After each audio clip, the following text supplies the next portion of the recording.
questions. Oui, il doit y avoir des questions, c'est pas possible autrement. Oui, il y a une question là-bas, monsieur, s'il vous plaît. C'est une question pour Pascal. Donc, comme 560 000 personnes, je suis caucasien. On devrait être d'ailleurs une vingtaine statistiquement dans la salle. Pour moi, je préfère Q-Wine. Et il y a quelque chose qui me surprend à chaque fois, en bien. Normalement, l'offre sort vers minuit. À minuit 2, il y a le premier commentaire. À minuit 4, il y a Mr. Q-Wine qui est déjà là pour répondre. La gestion de cette communauté, toute cette réactivité, ça signifie que chez vous, c'est du 24 sur 24, 7 jours sur 7 ? Exactement. Alors, en fait, là, tu as eu du bol, que ce soit Mr. Q1 qui te réponde, mais on a un tournus qui se fait chez nous. Et puis, quand tu as un gaillard qui picole pas des masses, ben, il va te dire, écoute, je connais pas l'info, mais je vais demander demain, et puis t'en fais pas, on va te trouver une réponse. Donc, on a toujours quelqu'un, mais ça fait de nouveau partie de cette culture d'entreprise. On dit pas aux gens, vous devez rester debout, machin. Alors oui, on a des trucs de piquet, machin, au cas où il y a un bug, au cas où il y a quelque chose qui pourrait partir en sucette, mais les gens vont spontanément, les gens qui travaillent au sein de chez Coca, s'ils peuvent répondre à une question et participer pour finalement donner une réponse, eh ben, c'est une question de bon sens, quoi. Enfin, moi, je crois à fond à la bonne foi et au bon sens des gens. Et puis, ça marche aussi comme ça au sein de l'entreprise. Une question, s'il vous plaît. Oui, bonjour. Je voulais savoir si depuis que vous avez lancé votre marque, vous avez eu des soucis avec Coca-Cola. On s'en fout de Coca-Cola. Non, mais en plus, ta question elle est pertinente, parce que si tu tapes coca.ch, tu arrives aussi chez nous. Mais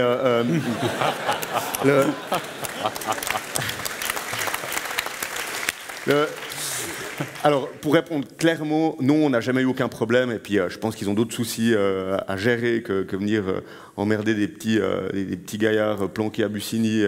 Donc, non, ils ont l'air assez cool pour l'instant. On ne va pas les réveiller. Oui, au fond, s'il vous plaît. Oui, merci beaucoup. Capacité analytique, capacité créative, intelligence artificielle, oui, c'est vrai. Donc, avoir une telle capacité analytique pour l'intelligence artificielle représente en soi une création, une innovation. Donc, de nos jours, l'intelligence artificielle, lorsque l'ordinateur arrive à lire, par exemple, des millions de radiographies pour établir un diagnostic dans un espace, un laps de temps très court, c'est une innovation, c'est une création. Est-ce que vous êtes d'accord avec moi? T'as pas de bol, mon gars.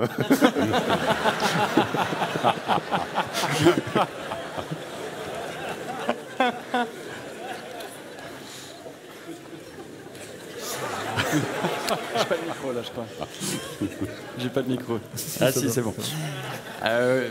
Peut-être faites-vous appel à ce qu'on appelle la jugeote, qui est effectivement une forme de création instantanée, de l'analyse spontanée d'une situation. Et l'expertise amène à avoir une capacité de raisonnement, de jugeote, qui est une forme de créativité, tout à fait. Absolument. Mais sur cette forme-là de créativité,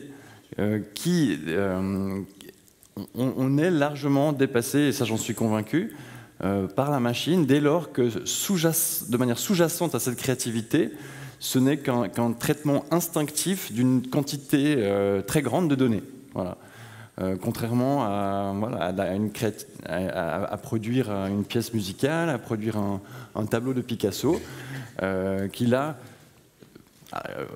on est plus dans la philosophie, peut-être que ça fait aussi appel à des données, mais en tout cas aujourd'hui et dans les toutes prochaines années, l'analyse de données et d'un très grand nombre de données qui pouvaient être identifiées et exploitées immédiatement par un expert, là je crois qu'il faudra s'avouer vaincu. En tout cas c'est mon ressentiment pour l'avoir vécu aussi. Aujourd'hui, je ne suis pas venu partager une expertise d'un chercheur ou d'un académicien, mais d'un praticien en première ligne de ce changement. En fait. Merci. Encore une question? Oui, s'il vous plaît, monsieur. Levez la main déjà en avance, comme ça les hôtesses peuvent venir vers vous. C'est une question pour Pascal Meyer.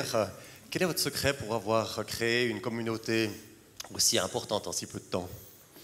Alors déjà, ça n'a pas pris peu de temps, parce que tu as vu, ça fait quand même 13 berges qu'on est là, donc ça a quand même pris un peu de temps. Le truc pour moi, c'est vraiment... et alors, il y a des éléments qui sont extrêmement importants. Déjà, un, c'est d'être à l'écoute, c'est de respecter les gens qu'on a en face, et puis c'est le bon sens, quoi. Et ça, pour moi, si tu insuffles ça, je veux dire, partout au niveau de ton organisation, ben, c'est clair que les gens, ils ont besoin aussi d'un certain côté aussi authentique. Si tu commences à être un petit peu nébuleux sur ci, sur ça, que tu réponds pas, que tu effaces des trucs, que tu essayes de tourner les choses qu'à ton avantage, ça va pas le faire. Et ça passe aussi par le fait d'accepter que tu es merdé aussi de temps en temps. Moi, ça m'est arrivé plusieurs fois d'arriver et de dire ouais, vous avez raison, là on a méga merdé parce qu'on pensait faire comme ça, mais vous avez raison, c'est complètement scandaleux, changeons, on va partir dans cette direction-là. Et ça, c'est des éléments qui sont extrêmement importants. Je veux dire, il faut juste être honnête avec les gens qu'on a en face de soi. Et je pense que cette transparence ou bien cette authenticité, ben, les gens, c'est ce qu'ils recherchent maintenant, quoi. Ils en ont marre de tout ce bordel de fake news, machin, etc., de données, enfin bref, on a envie on a envie de retrouver quelque chose de sain en termes de relations. Et ça, moi, j'y crois beaucoup. Vous êtes une parfaite démonstration d'un besoin de retour à l'humain. Et je crois que l'automatisation vers laquelle on tend forcément, en tout cas au niveau même professionnel, va nous pousser à rechercher des services comme les siens. C'est une évidence et c'est un précurseur, clairement. Merci. Blaise, Pascal, merci beaucoup. Merci.